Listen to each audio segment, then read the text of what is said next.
বাইরে গিয়ে অপেক্ষা করো।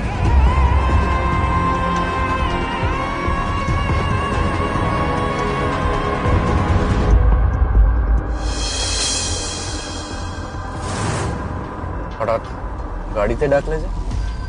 ওপেন স্পেসে কথা বললে একটু রিস্ক হয়ে যেত, কেউ যদি দেখে নেয় সমস্যা হতে পারে।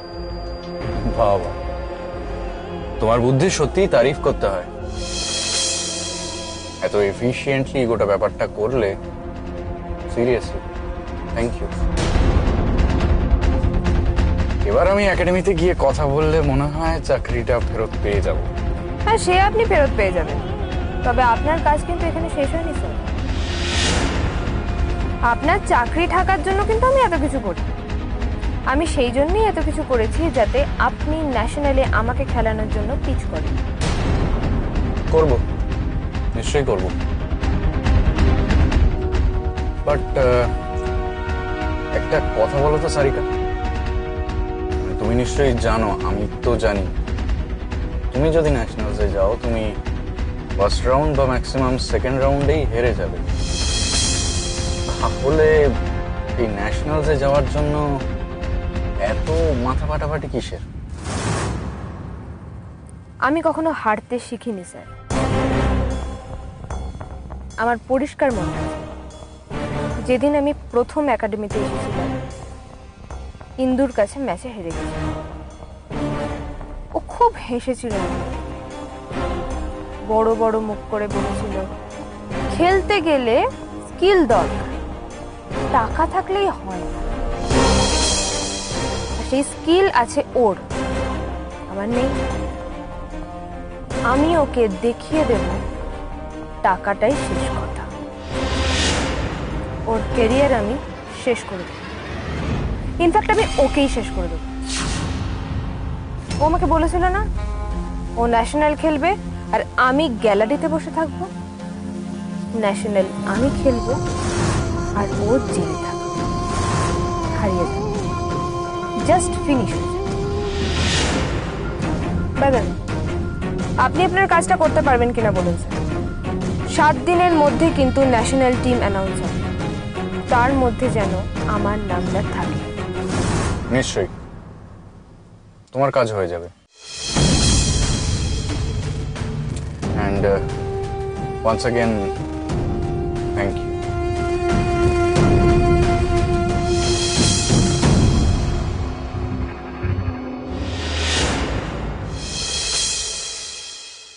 ছি ছি ছি ছি, এইসব স্টুডেন্ট আপনারা একাডেমিতে এনে ভর্তি করেছেন, আপনারা কোনো ব্যাকগ্রাউন্ড চেক করেন না? এটা তো খেলোয়াড়ের নামে কলঙ্ক। এর জন্য আমাদের একাডেমির কতটা দুর্নাম হতে পারে আপনি ভেবেছেন? ওদিকে স্টেট অ্যাসোসিয়েশন থেকে ফোন আসছে, আমাদের লাইসেন্স পর্যন্ত ক্যান্সেল হয়ে যেতে পারে।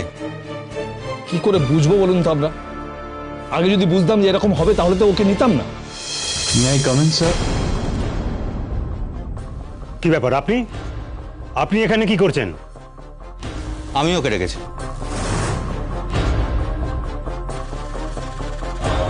দাশগুপ্ত স্যার শুভময়কে এখানে কেন ডাকলেন? সবই তো শুনলাম আমি। আপনারা তো ওই মেয়েটার কথায় আরেকটা ব্লান্ডার করে বসেছিলেন। এখন ড্যামেজ কন্ট্রোলটা তো আমাকেই করতে হবে নাকি? স্যার, আপনি যখন আমায় ফোন করলেন তখনই আমি নিউজটা টিভিতে দেখলাম। আপনি তো একাডেমির ভেতরেই ছিলেন, তাহলে টিভিতে দেখে সবটা জানতে হলো কেন? কি করব স্যার, আপনারাই তো অ্যানাউন্স করলেন সবাইকে বাইরে বেরিয়ে যেতে, তাই আমিও বাইরে বেরিয়ে গেছিলাম, আর তারপরেই তো দেখলাম এই অবস্থা। স্যার, আপনারা আমাকে এই একাডেমি থেকে বের করে দিয়েছেন ঠিকই, কিন্তু এই একাডেমিটা আমার কাছে এখনো মন্দিরের মতো। আমি এতদিন ধরে এখানে এত ছাত্রছাত্রীদের শিখিয়েছি, আমার একটা ইমোশন তো জড়িয়ে আছে এখানে।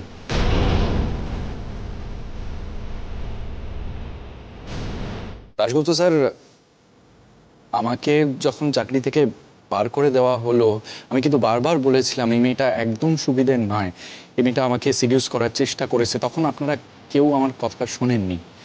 এখন দেখছেন তো কি অবস্থা, শুধু শুধু আমার চাকরিটা নিয়ে টানাটানি পড়লো। না না শুভময়, তোমাকে আর এক্সপ্লেনেশন দিতে হবে না। আমি দেখছি কি করা যায়।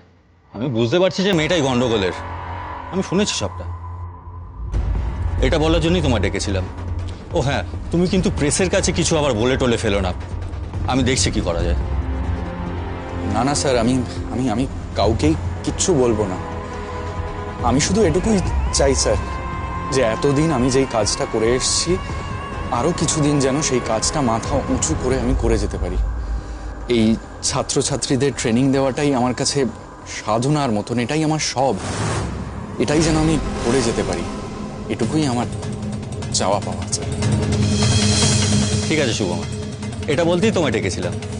তুমি এসো। ঠিক আছে স্যার, আমি চলে যাচ্ছি। আপনারা ইম্পর্টেন্ট মিটিং করছিলেন, আমি আসি।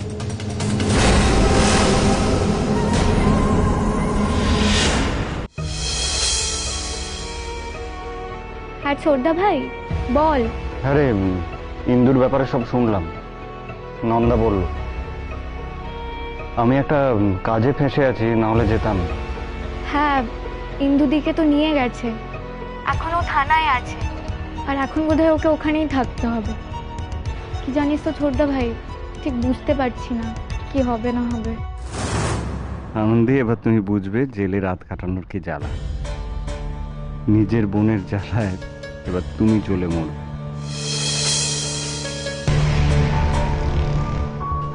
হ্যালো ছোটদা ভাই, আছিস?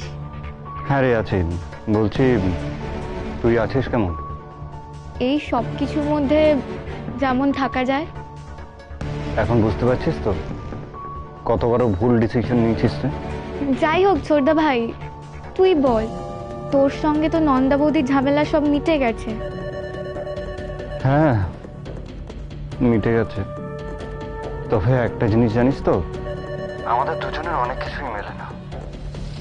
এনিওয়ে, আমি তো ওর সঙ্গে সংসারটা ঠিক করার চেষ্টা করছি, তাই পুরনো কথা আর মনে রাখতে চাই না। জানিস তো ছোটদা ভাই, এখন আমার মাঝে মাঝে একটা কথা মনে হয়। কি কথা? প্রেম আর বিয়ে দুটো ব্যাপারই সম্পূর্ণ আলাদা। বিয়ে ফেললে খুব মুশকিল হয়। বুঝতে একটু দেরি করে ফেললি যা। অপু কেমন আছে রে? ওর প্রেস কেমন চলছে? আনন্দে এখনো যায় প্রেসে? না না, বেশি যায় না। তুই জানিস ছোটদা ভাই, প্রেসটা না ধুকছে। কেন, কি হলো? আরে ক্যাপিটাল নেই, টাকা পয়সা নেই, এইসব নিয়ে খুব প্রবলেম হচ্ছে। তার উপরে বাবা দিদি ভাই প্রেসটা নিয়ে এমন বিজনেস এথিক্স বানিয়ে রেখেছে না, এই সব কিছু মেনে ব্যবসা করাটা খুব মুশকিল রে। তারপরে তোকে যে বললাম, সব থেকে বড় প্রবলেম হচ্ছে ক্যাপিটাল। কত বড় বড় অর্ডার এসেছিল, কিন্তু অপু না টেন্ডারই দিতে পারছে না এই ক্যাপিটালের অভাবে। তা তুই অপুকে লোন নিতে বললা কোনো ব্যাংক বা ফিনান্সিয়াল ইনস্টিটিউশন থেকে? অত বড় প্রেস অফিস, ইজিলি লোন পেয়ে যাবে। হ্যাঁ, সেসব তো চেষ্টা চলছে। এই ছোটদা ভাই, তোর এমন কেউ চেনাশোনা আছে রে? আরে আমার চেনাশোনা থাকলে নিজের ব্যবসার জন্যই লোন চাইতাম না। অবশ্য বাবা যাদের থেকে লোন নিয়েছিলেন তাদের নাম্বারটা তোকে দিচ্ছি, তারা। হ্যাঁ, একটু দিস তো টাইম পেলে। আর শোন, একটা কথা বলি, তুই এবার ওই ব্যবসায় নিজেকে ইনভলভ কর। ইনভলভ হয়ে ওই ব্যবসাটাকে দাঁড় করিয়ে দে। তুই যে বাবার মেয়ে সেটার পরিচয় দিতে হবে তো। দেখবি এতে তোর সুবিধাই হবে। এটা নিয়ে আগে ভাবিনি যে তা নয়, কিন্তু আগে ইন্দুদিকে বাড়িতে নিয়ে সব ঝামেলাগুলো মিটুক, তারপর তো অপুকে বলার সুযোগ পাবো। বোন, সুযোগ কেউ দেয় না রে, সুযোগ নিয়ে নিতে হয়। তাই অপেক্ষা না করে অপুকে বলে ফেল। বলবো বলবো। এই ছোটদা ভাই, তুই একদিন আয় না রে বাড়িতে, সামনাসামনি বসে আমরা এইসব নিয়ে কথা বলবো। হ্যাঁ ঠিক আছে, এখন রাখি। হ্যাঁ রাখ।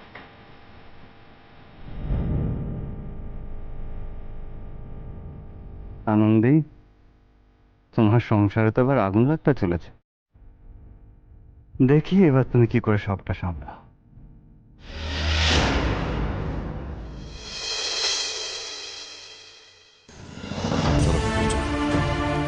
মা,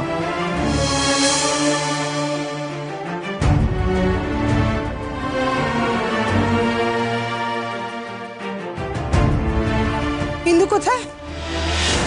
কই আমার ইন্দু কোথায়? কি রে আনন্দি, তুই যে বলেছিলি বোনকে ছাড়া তুই বাড়ি ফিরবি না, আমার ইন্দু কোথায়? চুপ করে আছিস কেন? কথা বল। অনুভব, আমার ইন্দু কোথায়? ওকে আনোনি? ও কোথায়? তোমরা সবাই চুপ করে আছো কেন? ইন্দু কোথায়? মা, ইন্দুকে আনতে পারিনি, আমি পারিনি ইন্দুকে ফিরিয়ে আনতে। আমি তোমাকে দেওয়া কথা রাখতে পারিনি মা, ইন্দুকে ফিরিয়ে আনতে পারিনি। তাহলে আমার ইন্দু কোথায়? পুলিশ কাস্টাডিতে। ওকে ছাড়বে না আজকে, ও পুলিশ কাস্টাডিতে আছে।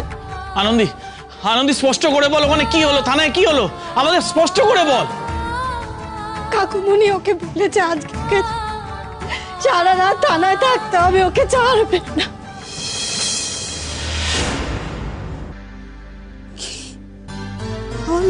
আমার মেয়েটা সারা রাত থানায় থাকবে কি করে? তুই ওকে কেন ফিরিয়ে আনলি না আনন্দি? কেন ফিরিয়ে আনলি না?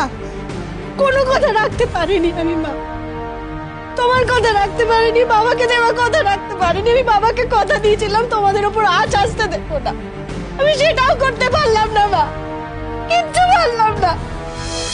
দিদি কি বলছিস তুই? আমাদের ইন্দু সিরিয়াসলি আজকে সারা রাত থানায় থাকবে? হ্যাঁ নন্দা, নার্কোটিক্স কেসে থানা থেকে বেইল দিতে পারেন।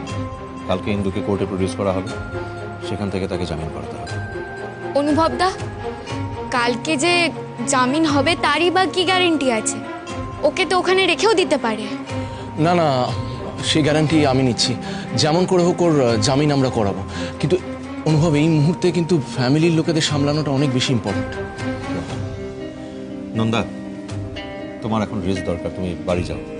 আর তোমার কোনো রেগুলার বেসিসে ট্রাঙ্কুলাইজার চলছে কি? না। তাহলে একটা মাইল্ড ডোজ আজকে নিয়ে নিও, তোমার একটা ভালো ঘুমের প্রয়োজন। কি বাড়ি যাবো বলো তো? আর বাড়ি গিয়ে কি করেই বা ঘুমোবো আমি? বাড়ির সবার এই অবস্থা, মায়ের এই অবস্থা, আমাদের ইন্দুটা, আমি বাড়ি গিয়ে শান্তি পাবো না। আমি ঠিক আছি। না না, আমি বুঝতে পারছি না। ও নন্দা, আমাকে বল না। হ্যাঁ, আনন্দি যা বলছে সেটা কি ঠিক? আজকে কি ইন্দু বাড়ি ফিরতে পারবে না? পারবে না, আজকে ইন্দু বাড়ি ফিরতে পারবে না। থানায় কি করে থাকবে? ওরকম জায়গায় একটা মেয়ে আমার, ও কি করে থাকবে? মা, যা হয়ে গেছে সেটাতে আমাদের কিছু এখন করার নেই। কাল অবধি আমাদের ওয়েট করতে হবে, যাতে কোর্টে গিয়ে আমরা ইন্দু জামিন করাতে পারি। এটাই আমাদের কাছে সবচেয়ে বড় লড়াই এখন। প্লিজ আপনি নিজেকে সামলান, আপনি ভিতরে গিয়ে একটু রেস্ট নেন। কাকিমণি,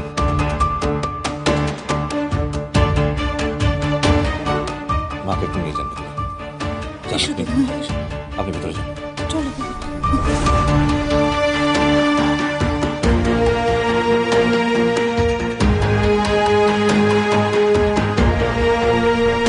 তোমরা তো কখনো আমার কোনো কথা সিরিয়াসলি নাও না। ওই শুভময় লোকটি যখন খারাপ কাজটা করলো ইন্দুদির সঙ্গে, তখন আমি তোমাদেরকে পই পই করে বলেছিলাম ইন্দুদির খেলাটা তোমরা বন্ধ করো, ওই একাডেমিতে যেতে দিও না। কিন্তু তোমরা তো কেউ আমার কোনো কথা শুনলে না। এখন কি অবস্থা হলো? এবারই মেয়ে নাকি থানায় রাত কাটাবে। অপু, কি হচ্ছে এগুলো? তোমার বোনের ব্যাপারে বলছে আর তুমি কিছু বলতে পারছো না, চুপ করে আছো।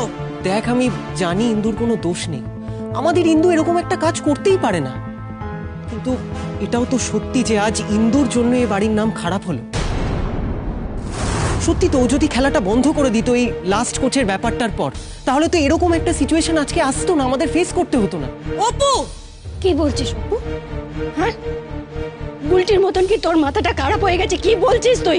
হ্যাঁ দিদি ভাই, আমার মাথাটা খারাপ হয়ে গেছে। তুমি বুঝতে পারছো না? সারা দিন আমাদের ওপর দিয়ে কি গেছে, এই খবরটা শুনে আমাদের সব আত্মীয় স্বজনরা হাজারটা প্রশ্ন করছে, আর সেই উত্তরগুলো কাদেরকে দিতে হচ্ছে? আমাদেরকে। হ্যাঁ দিয়েছিস তো, কি হয়েছে? বাড়ির মানুষকে বাঁচানোর জন্য উত্তর দিয়েছিস, তাদের জোর করে বলার কি আছে আমি তো বুঝতে পারছি না। বলছি, আবারও বলছি, সব বিষয় তুই কথা বলবি না, তোর কোনো কথা আমি শুনতে চাই না, তুই যা এখান থেকে। দিদি ভাই তুমি উল্টে উল্টে এখন ভেতরে চলো। দেখো সবারই মন মেজাজ ভালো নেই, তাই এখন এসব বলে লাভ নেই। আর দেখো যেটা হয়ে গেছে সেটা নিয়ে না ভেবে যেটা এখন করতে হবে, এই মুহূর্তে করতে হবে, সেটা নিয়ে ভাবা উচিত। অপু, দিদি ভাই তোমরা একটা কথা মাথায় রেখো, কেরিয়ারের থেকেও বেশি বড় হচ্ছে সম্মান। আর একটা মানুষের সম্মান চলে গেলে তার কিন্তু আর কিছুই পড়ে থাকে না। তাই আমি এখনো বলছি, সময় থাকতে তোমরা ইন্দুদের খেলাটা বন্ধ করো। ঘরে যাও বলতে, অনেক কথা হয়েছে।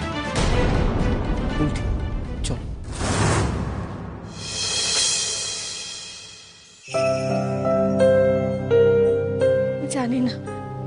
জানি না মেয়েটা কি করছে ওখানে, কিভাবে আছে, কি করছে।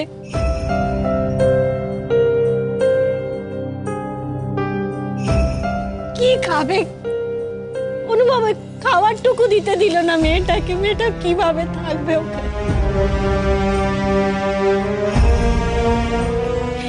কি করবে?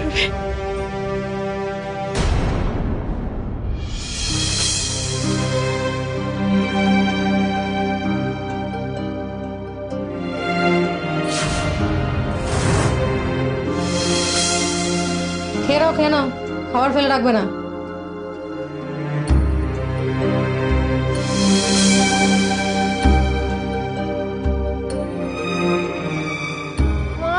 খাবো না, দেরি হয়ে যাবে তো। না খেয়ে নাও, এরকম পাখির মতো করে খেলে তুমি খেলা করবে কি করে? হ্যাঁ খাও খাও, দুধটা খেয়ে নাও, নাও নাও, হ্যাঁ খাও। মা প্লিজ মা, আজ আর না।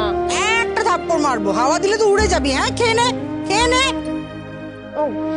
তুমি শোনো শোনো, আমার কথা শোনো, এটা রাখো। হ্যাঁ শোনো শোনো শোনো শোনো, আজকে ম্যাচের পর আমার খিদে পেয়ে যাবে, তখন আমি তুমি যা বলবে সব খাবো, প্রমিস। এখন দেরি হয়ে যাচ্ছে না, আসি প্লিজ, টাটা। এই সাবধানে যাস। কি যে করে না, আশ্চর্য ব্যাপার, কিচ্ছু খায় না।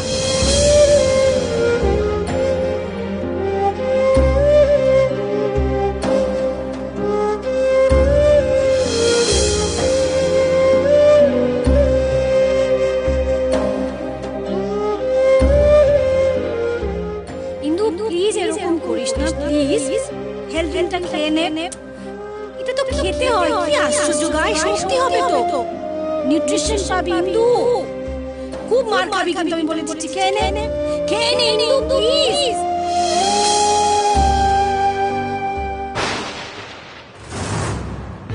খাবি ভেবেছিস? খিদে পেয়েছে? আয় আমার পা টেপে দে, আয় আয় আমার পা টেপে দে।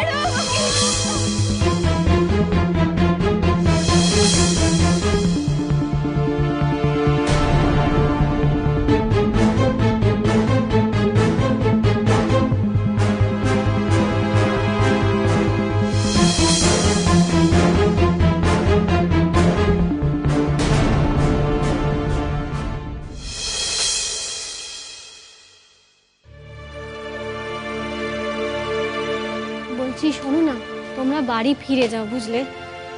মাকে কোনো রকমে ঘুমের ওষুধ খাইয়ে একটু ঘুম পাড়িয়েছে। আচ্ছা ইন্দুকে কালকে বাড়ি নিয়ে আসতে পারবো তো? মিস্টার মল্লিকের সঙ্গে আমার কথা হয়েছে, উনি এসব ব্যাপারে একদম পোল খাওয়া লোক। তুমি চিন্তা করো না, উনি ইন্দুর ঠিক বেল করিয়ে দেবেন। আচ্ছা, আমার মনে হয় যে আমাদের সকলেরই রেস্টের প্রয়োজন। কালকের দিনটা কিন্তু বেশ লম্বা দিন হবে, প্রচুর ঝড় ঝাপটা যাবে আমাদের উপর দিয়ে। ঠিক বলেছেন, সবার রেস্টের প্রয়োজন। আপনারা বাড়ি ফিরে যান, আমি আজকে মায়ের সাথে এখানেই থাকবো। আনন্দী, আমি বলি কি, তোমার আমাদের সঙ্গে যাওয়া উচিত, গিয়ে তোমার একটু ভালো করে ঘুমানো উচিত। তোমার একটু রেস্ট দরকার। কালকে সকাল সকাল না হয় চলে এসো, তোমার তো সকাল থেকে আজ ধকল কম যায়নি। বলছি যে আমি নয় বাইরে গাড়িতে ওয়েট করছি, তোদের কথা হয়ে গেলে আয়। অনুভব, আমি আজকে না মায়ের কাছে থাকি বুঝলে। আমি না থাকলে মাকে কে সামলাবে বলো? তুমি তো বললে মা ঘুমিয়ে পড়েছে, এখন এখান থেকে তুমি করবেটা কি বলো? তুমি কেন বুঝতে পারছো? তোমার একটা ভালো ঘুম দরকার, তোমার রেস্ট দরকার। বরঞ্চ বাড়ি চলো, বাড়ি গিয়ে ভালো করে ঘুমোবে। কালকের দিনটা একটা হেক্টিক দিন হবে আনন্দ, আর যে লড়াইটা আমাদের সামনে আছে সেখানে তোমার স্ট্রং থাকা সবচেয়ে জরুরি। আমার কথা ভেবো না, আমি ঠিক আছি। কি বললে? তোমার কথা ভাববো না মানে? তাহলে কার কথা ভাববো? আর আমি না ভাবলে কে ভাববে? আর ভেবো না বললে কি মনে ভাবনা আসা বন্ধ করে দেবে? এনিওয়ে, তোমাকে তো ফোর্স করে লাভ নেই। স্টিল আমার মনে হয় যে তোমার আমাদের বাড়ি গিয়ে নিজের কমফর্ট জোনে ভালো করে ঘুমানো উচিত। তুমি যখন ঠিক করেছো এখানেই থাকবে, থাকো তাহলে, কিন্তু দয়া করে ঘুমিয়ে। তুমি ভুল ভাবছো না। এই বাড়ির খাটটা না আমার অনেক দিনের চেনা, ওটাও আমার খুব কাছের। থাকে সব কথা বলছি, আমি কাল সোজা এখান থেকে কোর্টে যাব। তুমি কি সোজা কোর্টে চলে যাবে? আমি তোমাকে এখান থেকে তুলে তারপরেই যাবো। Good night.